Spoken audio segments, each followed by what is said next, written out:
Welcome to the Investors Podcast. I'm your host, Trey Lockerbie, and like I said at the top, I'm here with Zack Oliva. Really excited to have you. Came highly recommended from our friend Josh Young. I know you guys have been friends for a long time, and we're going to touch on the differences between your styles a little bit on this show.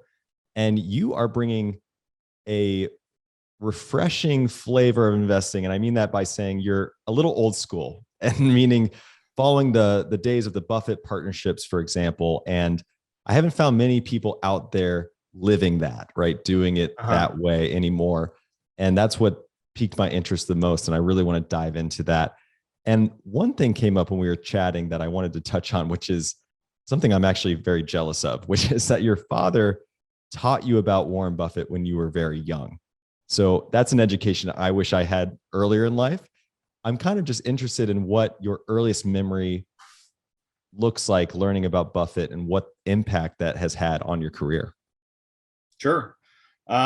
So the earliest memory actually is, I had to Google it, 1996. So I was 11, and that's when the B shares came out for Berkshire Hathaway. And my dad was really excited about that. I remember. I mean, I obviously didn't have a lot of context about why this was a huge thing or whatever, but in my house, we spoke about spending, saving, investing a lot. And my dad actually gave me some B shares when I graduated college as a gift. And I still have those, and, they've performed great, which is amazing. But my parents grew up relatively poor. My mom used to make her own clothes in high school. My dad's first car, he had to put in a plywood floor because there was no floor, kind of like the Flintstones. And they both worked hard. They went to college. They saved and invested well. They were both public employees, and they provided a great life for us. So it was a great kind of model for what can happen when you're, smart with your money. I think I had a savings account by the time I was old enough to cut grass. And I probably had 3 different jobs already by the time that I was old enough to drive. So really, for as long as I could remember, Warren Buffett says this and Warren Buffett says that has been part of my, mental tape in my head. For as long as I could remember, whenever the phone would ring after dinner, my mom would say, "Paul, it's your Uncle Roger." And then she would say, "All right, boys, they're going to talk about stocks for the rest of the night." And then I would watch my dad write down these little tickers on a piece of paper, and then him and I would look them up in the newspaper. And it was kind of, I was so young, but it was a fun thing to do. And I remember I was thinking about this the other day. There were 3 kind of big parts in my dad's investing life. I think it was when BlackBerry became a multi-bagger. And I remember his reaction when that happened, which was total disbelief, which, I understand.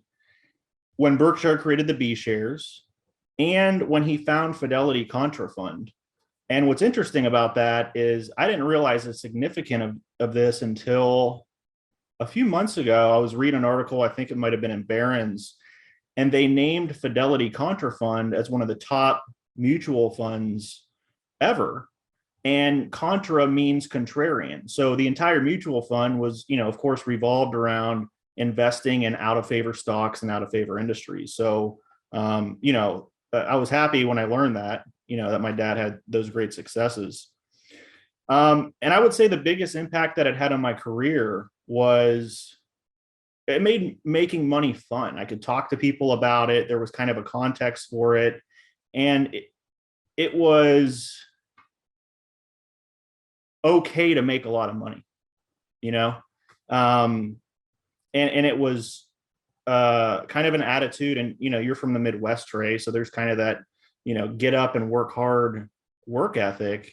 And there was a lot of that in studying, Warren Buffett. The guy worked his tail off and still continues to do so. So it was I couldn't imagine a better kind of mental model to have, especially when you're young, trying to figure out what your work ethic is, what are good habits to have, and things like that. I mean, now that I think about it, I can't think of a time since I was 13 where I didn't have 1 or 2 jobs at the same time. I mean, all throughout college and all throughout law school, I just really love working and kind of learning about the world that way, and managing money and things like that.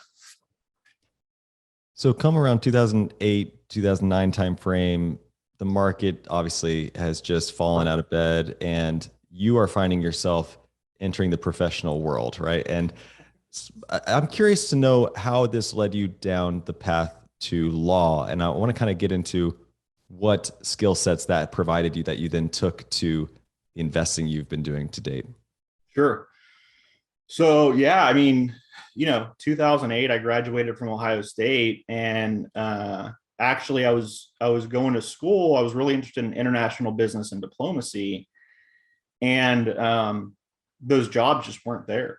Ohio got decimated by the recession, and still has a lot of scars from that. It's like a totally different world when I moved to Texas. Like the recession didn't even hit. So I thought about what I love doing, and that was reading and writing and thinking, and kind of, again, my mental model from growing up, Youngstown, Ohio, small town Ohio, is if you wanted to make a lot of money, you became a doctor or a lawyer. There really weren't big business owners, big entrepreneurs around that were, at least in my, network, parents network, school network, et cetera. So being a doctor seemed pretty hard. So I decided to go to law school, and kind of waited out the recession while I was in law school. When you're in law school, I imagine you're just consuming so much information. And, Mhm. Charlie Munger comes to mind, right? You're reminding me of taking kind of his roadmap where obviously was an attorney for a long time, turned investor. What are the synergies between them? Obviously, financial documents and just studying documents in general and kind of synthesizing a lot of information at once comes to mind. But are there any other benefits you found that, for skill sets you've taken from one to the other? Yeah, you brought up one of the big ones, which is obviously analysis and synthesis. And I think probably um, analyzing risk is a big one, because as a lawyer, you're kind of, you're training your brain to poke holes in a lot of things. Kind of was a difficult learning curve for me investing in Graham style net nets, because there's something wrong with a lot of these businesses, right? But I think another big thing that it taught me was the difference between causation and correlation. I think that was a very beneficial lesson, that, those two things, there may be correlations between things, but that doesn't necessarily mean that they're a direct cause or approximate cause of that event. And so that's allowed me to really almost forget about the macro side in a lot of investing, because there's a lot of correlations, but I don't know if there's a lot of causes. And it seems to me like, the economists also can't get it right, at least half the time. So I'm really not in the business of making any of those macro predictions, because I've just figured out it's a game that I don't think I can win. You brought up net nets. So let's kind of go there because that's reminding me of the Buffett partnerships in the early days. And we really haven't covered Buffett's early partnerships that much on this show, or at least not in a long time. But on episode 431 with Ian Castle, he did lay out that Buffett started with around $105,000, which at the time, in today's dollars, that would be about $1 million. Mm-hmm. And he increased it to around $8 million at the time, which, by the time it kind of converted to Berkshire stock.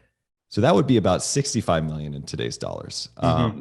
So that's a huge increase. And he was doing it, a lot of that by doing net nets, the Graham style investing that he learned at Columbia and under the tutelage of Graham himself.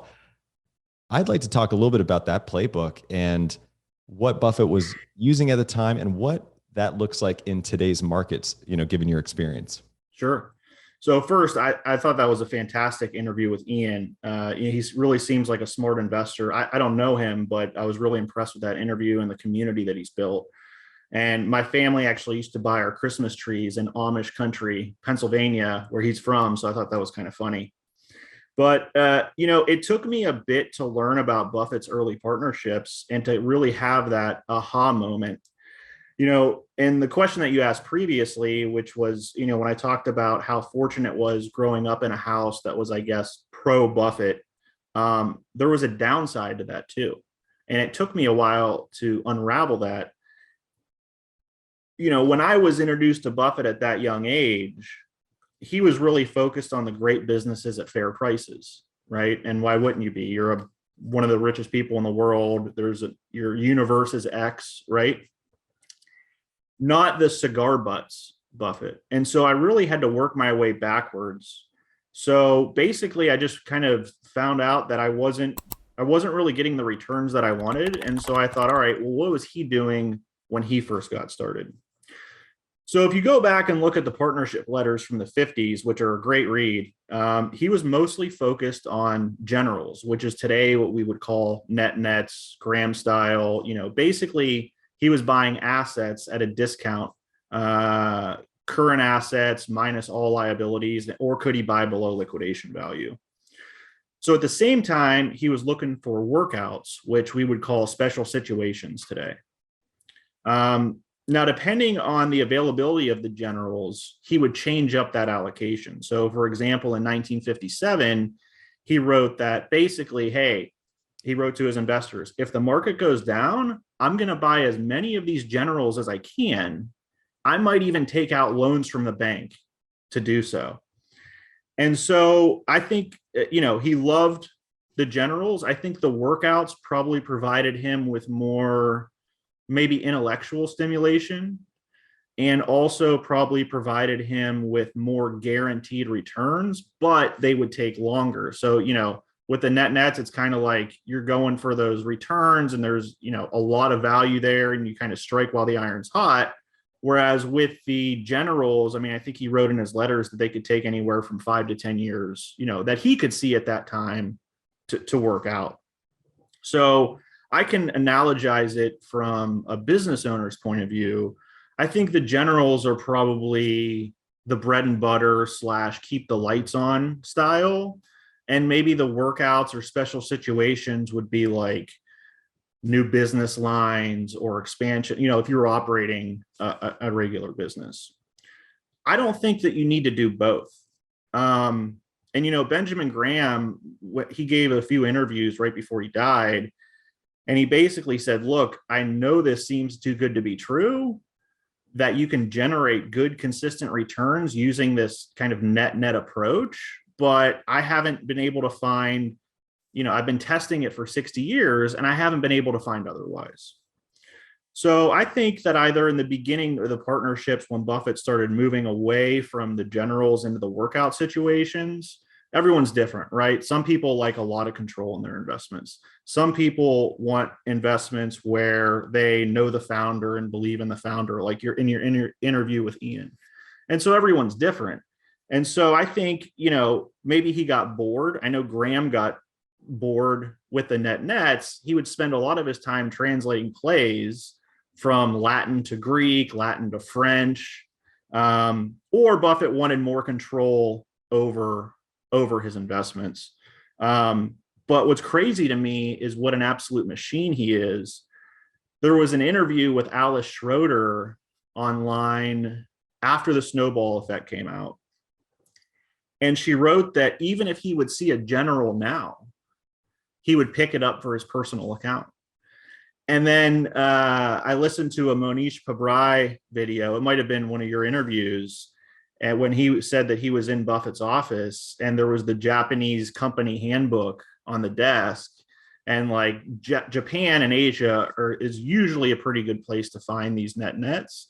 And Pabrai said, look, you don't even have that handbook unless you're looking for these Graham style net. So I think Buffett wasn't able to kick the habit. Yeah, you brought up being bored. I almost kind of question too if, the failed attempts, not that there were failed attempts, actually. If you think about the takeovers around Sanborn or Dempster Mills, 1961, he bought 70% of that and actually turned it for a profit. But I think there was that realization of what a bad company ultimately really looks like. Maybe not enough because, he went on to buy Berkshire right? At the time. But, right. I kind of thought of it as more of a, like, he felt the pain of a bad company. Yeah. And a lot of these net nets, that's what they are. I mean, they're Yeah. net nets for a reason, right? Yeah, it could be true. And I think the question with the net nets is it as bad as the market thinks it is? So, for example, there are some companies that I found where, so the law firm that I'm an owner of is a service business, right? We service oil and gas companies, essentially. So there are some companies that I found that are trading below liquidation value. And I look into why, and it's, well, they lost, one of their key customers. That was 20% of revenue. And I sit there and think like, man, I run a service business. If we lost one of our key customers, it would be bad, but it wouldn't shut us down. You know what I mean? So I think it really, with some of these net nets, there's usually a story. There's been others that I've looked at that have had bad management, right? But they're trading for so low that they soon get acquired, which is good. So I think it really depends on, I think it's pretty situational, and you definitely got to look into these things, obviously. But yeah, he probably did feel a lot of pain from those, especially because he was probably a lot more intimately involved with those folks than I am, for example, right? I mean, I could sit, on my phone on my couch at home and buy stock in a company anywhere in the world these days. Well, that's what I want to talk about right there, because we're in the information age now. Buffett was not, and he was literally sifting through Moody's manuals, identifying stocks that, the information on that stock would take sometimes a year to realize, it being undervalued, et cetera. Let's just say. So, or never, right? Yeah. There was what's the word I'm thinking of? There was an arbitrage opportunity there, right? An information arbitrage opportunity. Whereas today, in the information age, everyone can sit on their couch, on their phone, and read everything about every company live, within minutes of news coming out. So one thing that came up with Ian that was kind of enlightening was that these can still exist in the microcap world, right? Mm-hmm. Especially because they're just so small that no one's paying attention or enough attention to them. And so the price can just drift lower and lower. Is that where you tend to shop around, or have you found these net nets in other parts of the market as well?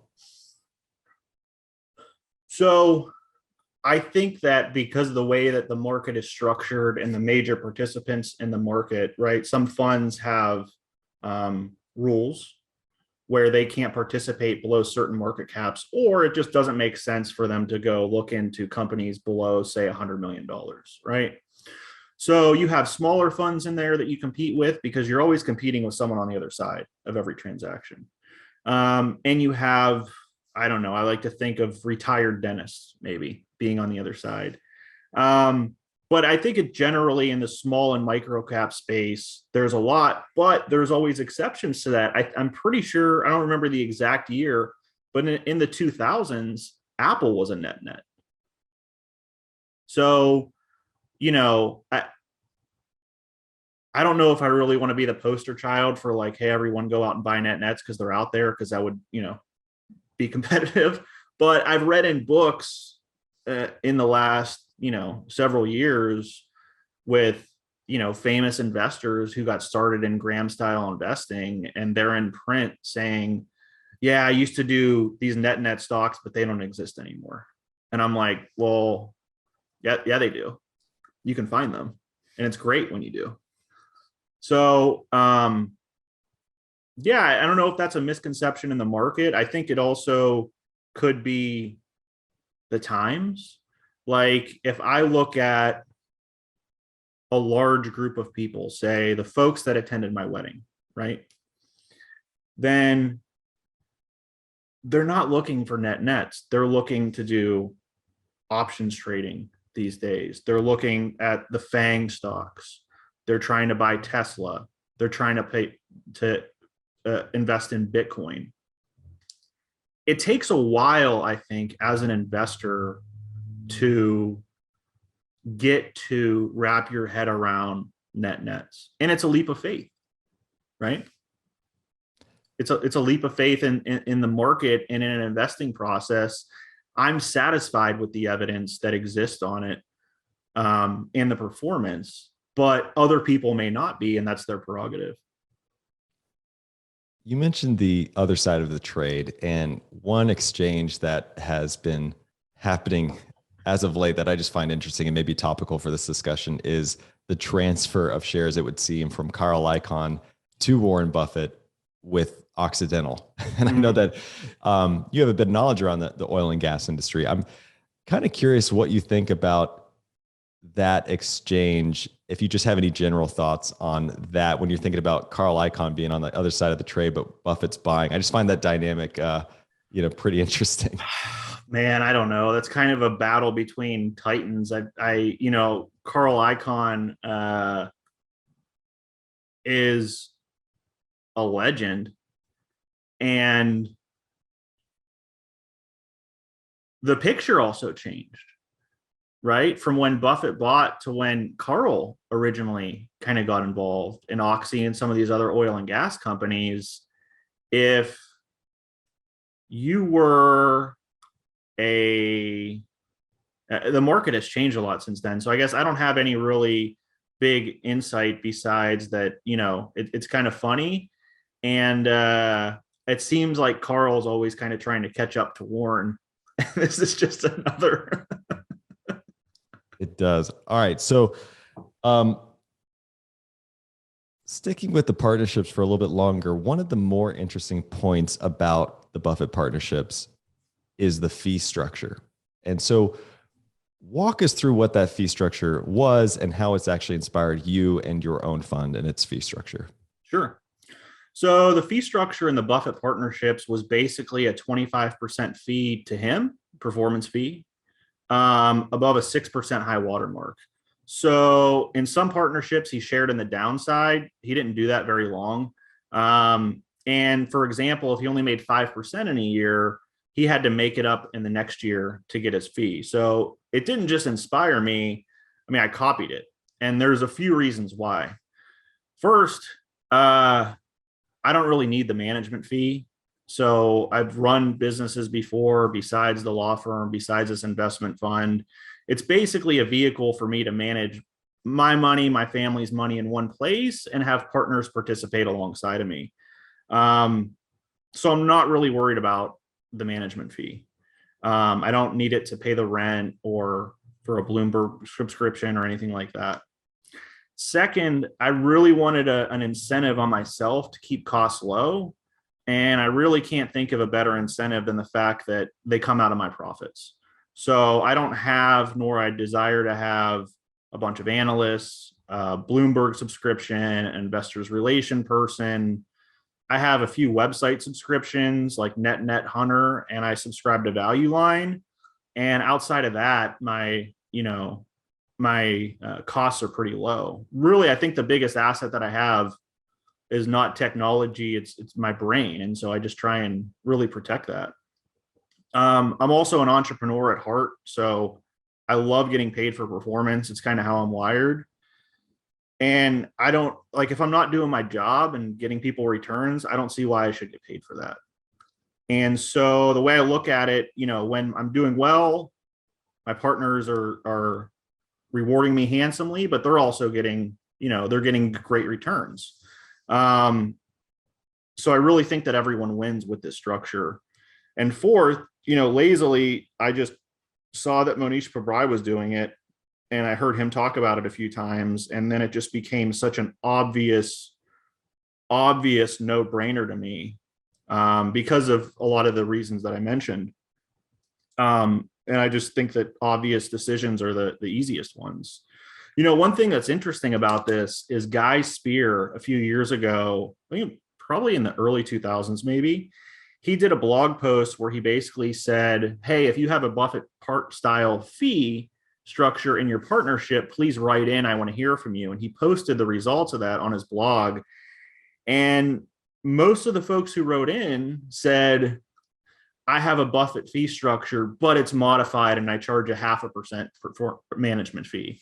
Or I have a Buffett partnership and I have a 1% management fee. Sometimes people just can't give up the management fees.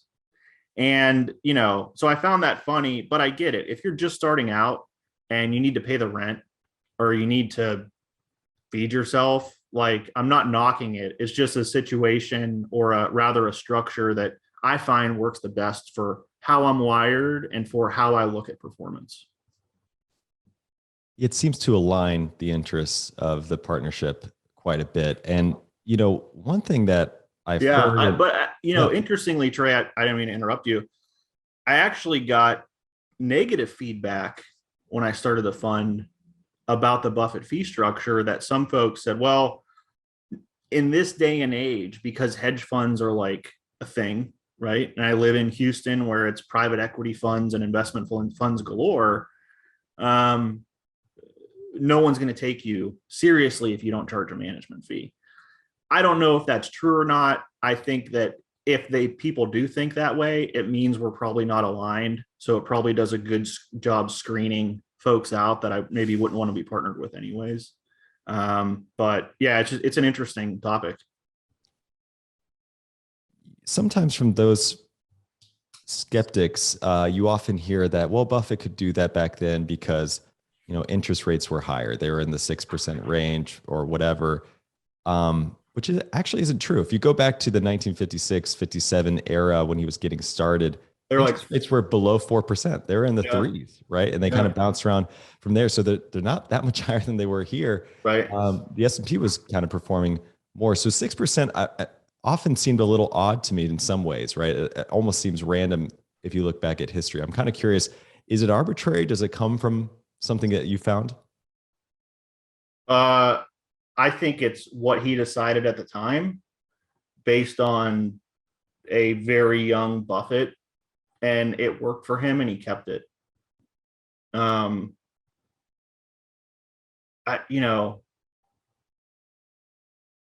don't know what the most appropriate thing is to base it on. Do you? I don't, but if I'm speculating, it's almost like he saw this risk-free rate and said, well, I can double that. Right. Almost seems like a confidence. Right. I can at least double that and then I'll collect from there. Right. Right. So if I if I had to guess. But then does the rate change? Does it float with the risk-free rate? Good point. So then new investors that come in are then paying a different rate if they come in, their high water mark is different 3 years from now. So I just said, you know what, easy decision. Let's just stick with the 6 and let's just let it roll. I love it. I love 6% also because based on the timeline you're looking at, you could say that that's roughly the net return of the S&P 500, for example. So it's like, hey, I'm competing with the index. You could get your 6% there, but you're going with me. So I should be rewarded on anything above that. That seems like a fair return as well.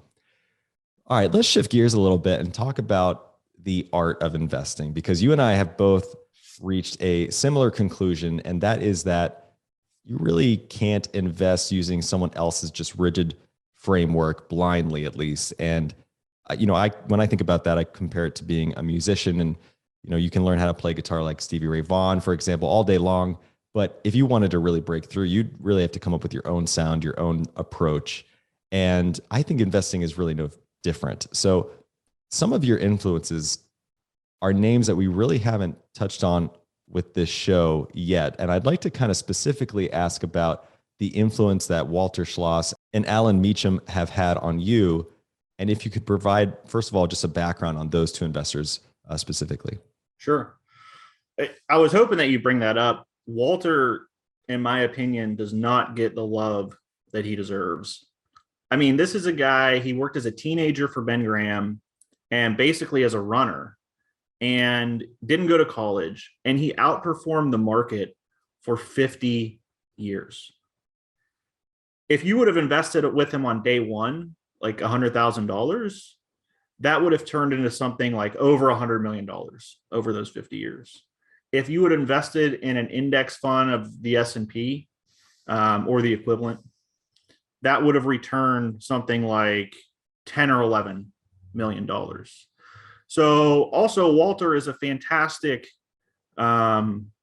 case study in just the nature of compound interest, right? And I think his average returns were 16%, and the markets during that time were 9 or 10. So really just beating the market by a little bit over a long period of time can really be time is the multiplier there. He had simple rules. He avoided debt.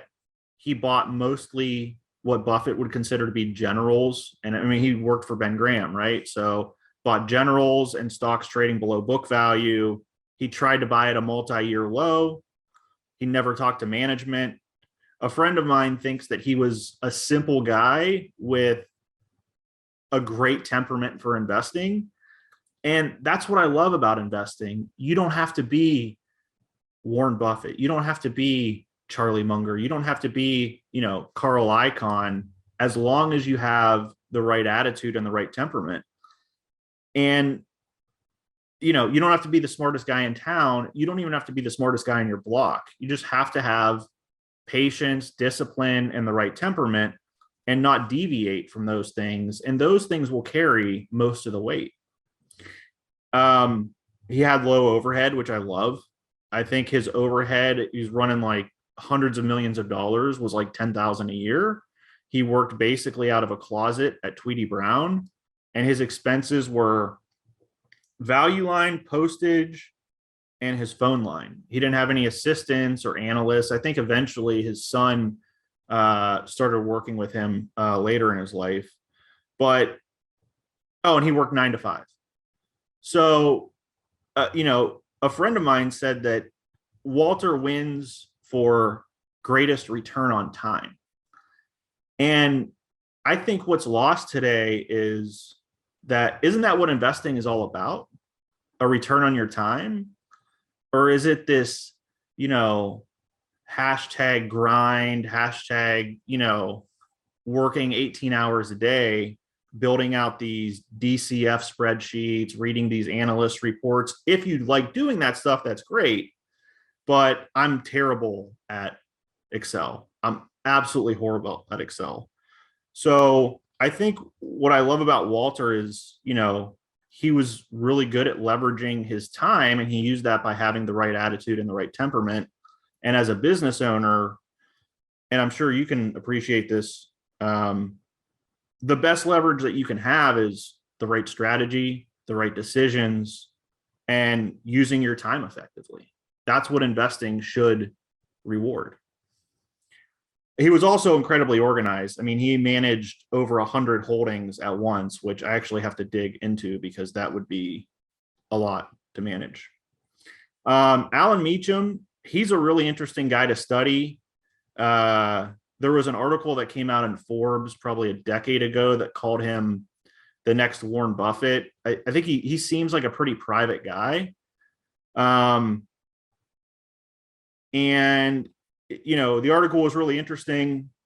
He started in high school investing, studying Warren Buffett, and his office was above, I think, a taco shop in Utah. And he was putting out like 40% returns. And so, he left some breadcrumbs here and there that you try and learn from, but he had a very, you look at some of his investments and they're so obvious in hindsight, like buying Berkshire with leverage in 2008. Of course that would work. Berkshire was built for that situation, right? Of course that would work. So he's made, I think he closed down his fund 2 or 3 years ago. I haven't heard much about him since then. I wish him the best, but he is a really interesting guy who didn't do a lot of marketing, didn't do a lot of PR stuff. He just did a lot of really great returns for his investors. I love that you brought up the IQ points, for example, because Buffett has joked that if you've got 165 IQ, you should sell it off to 125 roughly, because you don't need all that. for investing. And they often, Buffett's so good at this, right? Kind of disguising a complex style and just making it sound so simple. And I mean complex, not so much complex, I guess more like hard to execute because it really doesn't take into account, the human bias and emotions that go into all of it. Both of these men, as well as Buffett, had deceptively simple investing theses, as you pointed out. What are some of the pitfalls to watch out for when you're trying to follow such a simple investing framework like that? Yeah, there's definitely pitfalls. First, I mean, the whole great businesses at fair prices thing looks great on a bumper sticker, right? But what's a great business? Is it the founder? What if he dies? Is it the product? Is it the do they have a lot of competitors? So I think what makes a great business is based on your experience over a long period of time. From my experience, I've arrived at the conclusion that for me right now, a great business is a monopoly with fat profits, because I've seen everything outside of there, fail or go away that I didn't think it was going to go. I have yet to find a net like this, but if anyone, listening to this does, please call me immediately. Another pitfall, I think, is that it can be boring using a simple process. Joel Greenblatt said that the hardest part about investing is the waiting. And, I agree. Like you said, it's sometimes with these nets, it could take a year for them to work out. But is that really a long time? Or does it feel like a long time because you're checking every day? Why isn't anyone buying this? Why isn't anyone recognizing the value in this idea? So a good friend of mine told me that it doesn't matter what business strategy you pick one with a lot of evidence behind it, and then just go execute on it. And it's probably the best advice that I've gotten in the last decade.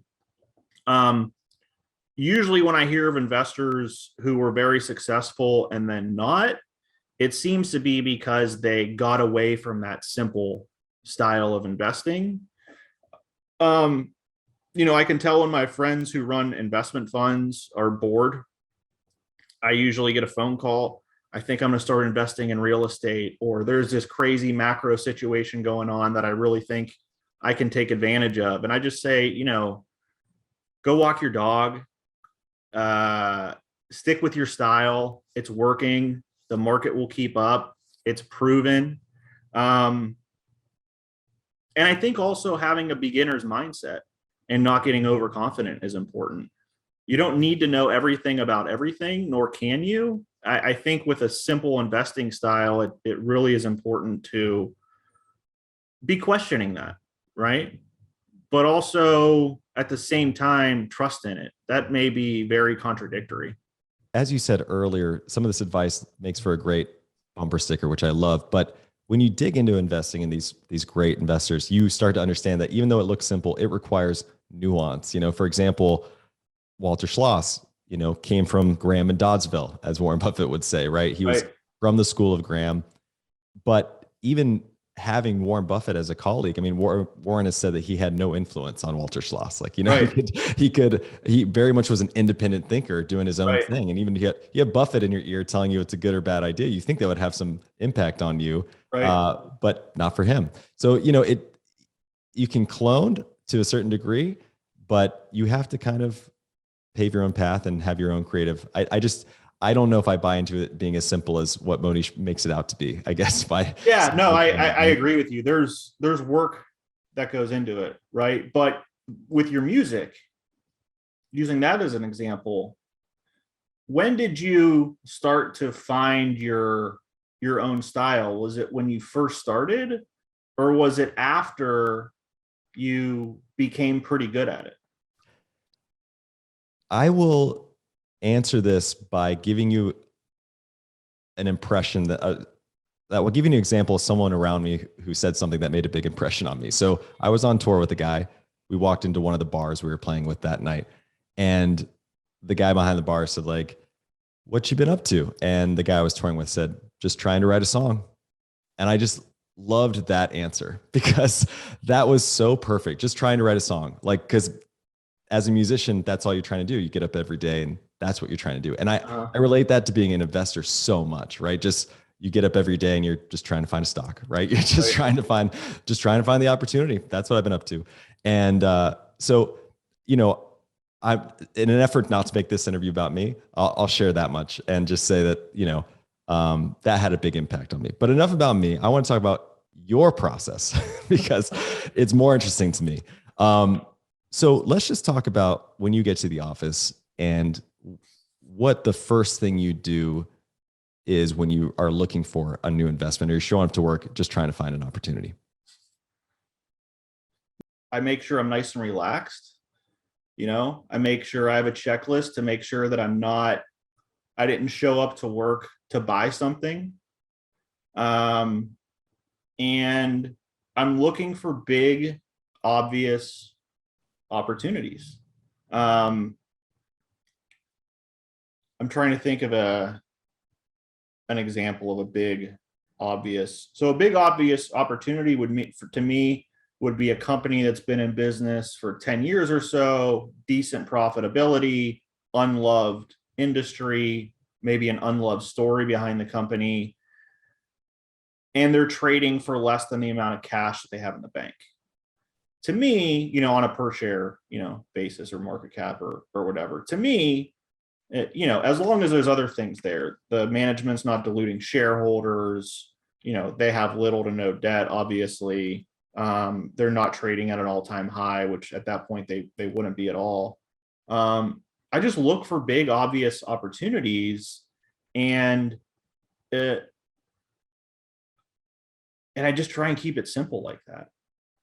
I mean, I'm trying to think of I don't use screeners. I use Value Line, a few websites, but mostly on the weekends, I'm looking through just micro cap, small cap. I'll even look in Barron's and look for PE of 1 companies.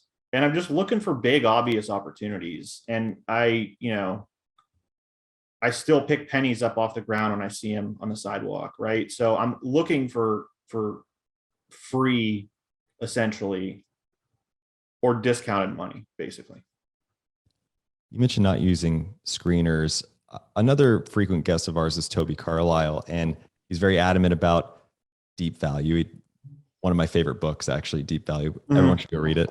But using a purely quantitative approach, basically to mitigate the human emotions, human biases that get in the way.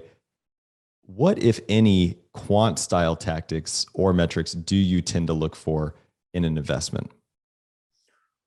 That is a fantastic book, and everyone should go read it. And Toby's probably right.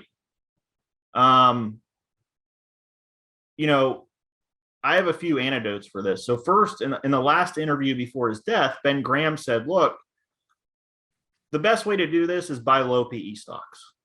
I know I wrote this book on security analysis and the intelligent investor, et cetera, but really you could do this buying low PE stocks. And there was a not recent, but a Daily Journal meeting in the past where Charlie Munger said, look, if you just buy a company that's trading at 2 times book and is doing 20% return on capital every year, your life is going to turn out. Your investing life is going to turn out really good. Lastly, I don't even know if this is a true story, and I cannot find the story anywhere, but in the last few years, I read a story about a guy who lived in the mountains in a cabin. I think it was in Colorado. And once a year, he would go down to town. He would get a newspaper. He would buy a few stocks trading at their 52-week lows, call his broker, place the order, and then go back to his cabin for the next year. He did really well. So again, I don't know if that story is true, but that is how I think about investing. The things that I look for, I guess, on a quant style would be, I'm looking for low PE ratios. I'm really looking at the current assets and the total liabilities and trying to get a gram style discount. I don't like debt. I don't like stocks that are being diluted by, shareholders are diluting management. So that's something that I pay attention to. But I'm not putting together these DCF models for the next 10 years trying to predict out cash flow in these businesses. I mean, they're just so cheap, and that you can drive a truck through the valuation that, as long as a business doesn't go out of business, and if you're buying below liquidation value, it almost doesn't even matter. So those are the things that I look for. But I think Toby's probably right. I mean, I think that Fidelity had a study that came out years ago that looked at their top performing accounts, and it was people that were dead and people that forgot their password. And so, like, how hard do we really want to make this? I think as humans, we like to see patterns in things that sometimes aren't there. And again, there's a big difference between correlation and causation, right? So I think, and this also goes back to cloning, how hard do you want to make this? I think it's a great point. And actually, that story reminded me of Eddie Elfenbein, who we had on the show, episode 413, because he puts out this thing called the buy list. And it's his fund is one purchase once a year. He rebalances once a year, and then he checks it again. He had this funny quote that someone said, what's your year end target? And he said December 31st. I just love. So, well, it's true. I mean, I have friends that are analysts at investment funds too, and they're like, "Oh, we had to buy this because we had to get that 5% boost, to close out the quarter." And so it's really how difficult do you want to make things? Speaking of difficult, Buffett has said that he's not looking for 7-foot hurdles. He's looking for 1-foot hurdles. So meaning, easy bets. What is an example that I'm hoping you found one of these, because I have yet to really feel like I'm putting money into something where I'm like, oh, this is a 1-foot hurdle. This is a slam dunk. This is a layup. Could you give us an example of something you might have found that matched this profile? I'll give you 2 examples. Perfect. Even better. You're awesome. All right. One, large cap. A few years ago, Chipotle had it might have been out by you in California. There were some folks that got sick, right, from food poisoning. And the media frenzy, the stock tanked so much, it was trading near the value of the real estate that Chipotle owned. You almost got the entire business for free. That was a no-brainer. That was a 1-foot hurdle. You had to ignore everything else though, right? This is systemic. There's problems with the supplier. If you looked at the facts, assuming that Chipotle even recovered and lost 50% of their business, you still would have done well. So I think that was like a 40 or 60% gain in like 5 months.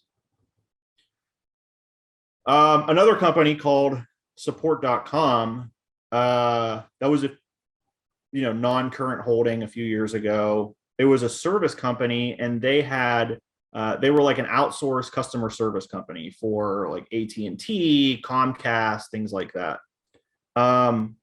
It had been in business for over 20 years. And this is an example where when I found it, it had just lost its biggest customer, which actually represented half of its revenue. So it was a pretty big loss, right? It was trading for less than $1 a share. It had $2 a share in cash on the books, no debt. And the market, to me, and it had $9 a share in total assets. And it was on sale for less than $1.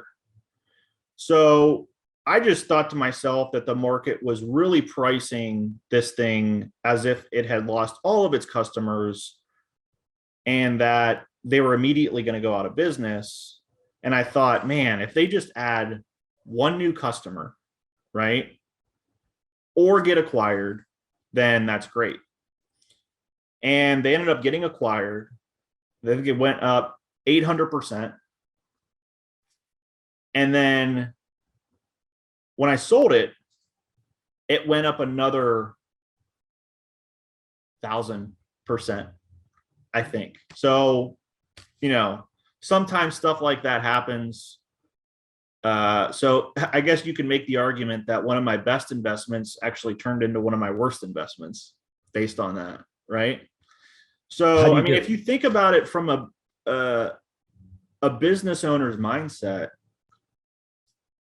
if your buddy has a business, right, small business, maybe they do $10 million a year in revenue, they lost their biggest customer, but your buddy says, look, the overhead's low, I got to get this off my hands. We're only going to do 5 million a year in revenue now, and I'll sell it to you for $5 million, but I've got $40 million in stock and cash. You would be like, dude, yes. Like, what's the catch? Right. And so the market prices things like this sometimes, and it's really a matter of just finding them and digging into what the story is.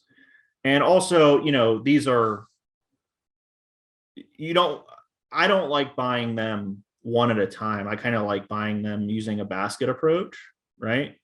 But I'm all in. What do you mean by that with the basket approach? Well, they're statistically cheap, but you don't know how long they're going to be cheap for, right? And so, like you said, sometimes things take a while to work out. It could take a year to work out. So I usually try and buy, and then I set a reminder for 2 years in the future. And I say, okay, this is when, unless, my broker, I get like a big blinking, notification, like something crazy happened. I have been blessed, and it is a blessing, talking to some of my friends. I rarely check the market, and I rarely check my holdings. Whenever something really good or really bad has happened, that information tends to find me one way or another. I've never had my stocks on my phone. I don't log in every day and check to see where things are at. I don't know why I don't do that. But I've never done that. Yeah, we should go on record and say, like, I don't see a TV in your office right now. I do, however, see a really cool painting of Charlie Munger on your wall. Oh, yeah. Any story behind that? Yeah, it makes me work harder and not be stupid. Grandpa Charlie staring at you all the time.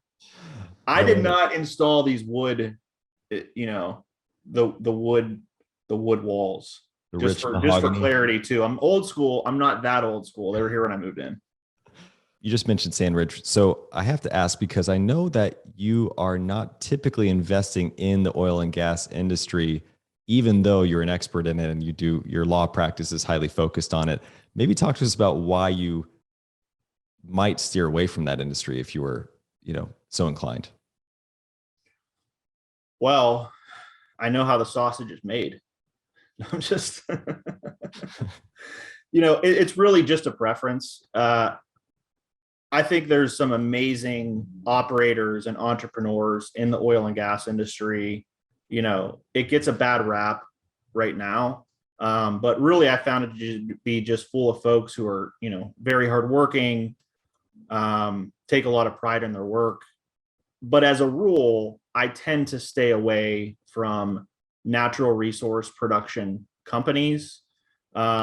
Service companies, I just feel, are much more within, like, natural resource service companies are much more within my circle of competency running, a service business. I can understand what levers should be pulled, or if those levers are pulled, what that would look like for the business.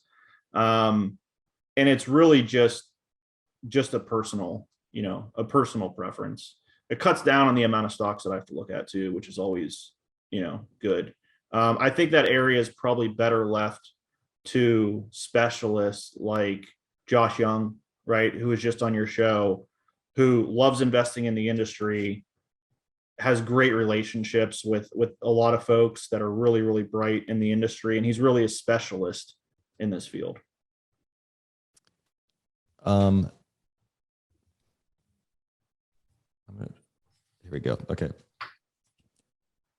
That is so interesting to me because I would almost call that like an anti-circle of competence, meaning like you have such a knowledge around a specific industry that it actually makes you avoid it. The only other time I've encountered this is when we had Dev Kantasari on the show. He had decades long experience. He's a medical doctor. He had all this venture background, this huge bio venture background, and yet he has basically sworn off of it, and investing in that. So that kind of stuff is so interesting to me, just having such a knowledge and choosing to actually shy away from a certain industry because of that knowledge. I just don't think we come across that very often. Yeah, maybe it's that I'm really, I don't know. It's just always been I love working in the industry. It's fascinating. And again, there's awesome people and companies that are doing amazing things. I just have never really looked at it as something that I would be interested in investing in. And I, can't tell you why. I have an answer for you, obviously, that I gave, but I don't know. You mentioned that your lifestyle suits you very well and it doesn't involve flying, jet setting around the country, meeting with managers. And when you were talking about your quantitative approach, I didn't really hear managerial metrics in there. For example, something like the return on invested capital, and how do you gauge the management of a company if you're not looking at specific metrics like that or meeting them in person? What is kind of your proxy for just establishing if they're a good management team or not? Yeah, so it might be an unpopular answer, but I don't put a lot of faith in, not faith, that's not the right word. I don't put a lot of weight into meeting management or talking to management. I think that there's plenty of data points to look at. Like, one of them, return on capital, whether or not a company is profitable, are they diluting shareholders? What is the executive compensation and the performance scheme look like? Whether there's, shareholder lawsuits against them, those could tell you a lot about management. So, and, my dad always told me kind of his motto was listen to what people say, but watch what they do because that's what they're really like. And so I look at those data points and make a judgment on management. Humans are very impressionable, myself included, right?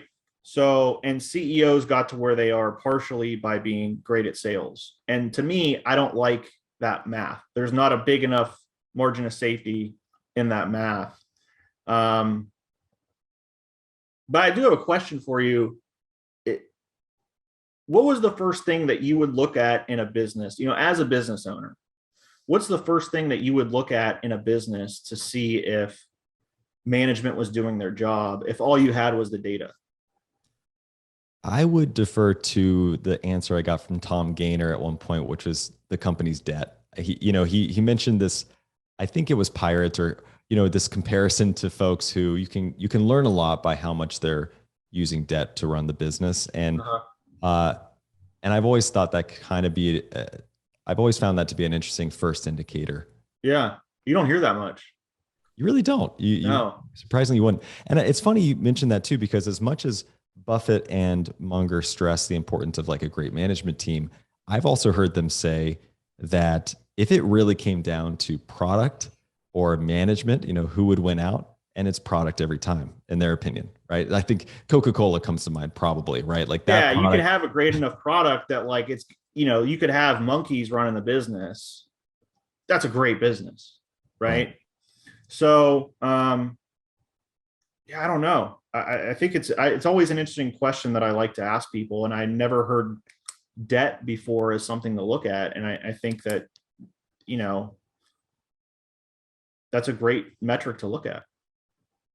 All right, Zach, this has been so much fun. Thank you so much for your time here. And before I let you go, I want to definitely make sure I give you the opportunity to hand off to our audience where they can learn more about you, your fund, any other resources. You mentioned Value Line. I hadn't even heard of that. So you're full of these awesome resources. If there's anything else you can share, it'd be awesome. Sure. So I appreciate you having me on. This has been a lot of fun. I've been a big fan of your show for many years. So this is a really great experience for me.